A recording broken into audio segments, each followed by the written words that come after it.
తప్పకుండా మన KBN recording studio కూడా ఉంది. ఖచ్చితంగా మీ ముగ్గురికి మంచిగా ఛానల్ పెట్టుకోండి. మీకు ఇన్ని పాటలు వస్తాయి కదా, మంచిగా మీదే ఒక ఛానల్ పెట్టుకొని మన దగ్గర మ్యూజిక్ కూడా చేస్తారు తక్కువ ధరకే.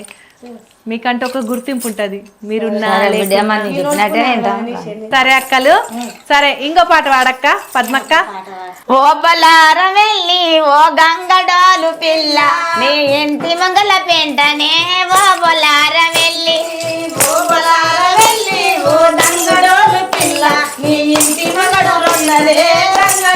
పిల్ల ఓ బలార వెళ్ళి ఓ గంగడాలు పిల్ల నీ ఇంటి మంగళ పెంటనే ఓ బలార వెళ్ళి ఓ బలార వెళ్ళి ఓ గంగడాలు పిల్ల నీ ఇంటి ముందల పెంటనే ఓ బలార వెళ్ళి నీ ఇంటి మగడు రండనే ఓ బలార వెళ్ళి నీ ఇంటి మగడు రండనే ఓ బలార వెళ్ళి చికటింట్ల చిలుక వలికే శ్రీరాముల కోడి గోసే చికటింట్ల కోడి వలికే శ్రీరాముల కోడి గోసే చికటింట్ల చిలుక వలికే శ్రీరాముల కోడి గోసే చికటింట్ల చిలుక వలికే శ్రీరాముల కోడి గోసే అదముల్ల కొద్దు పడితేనే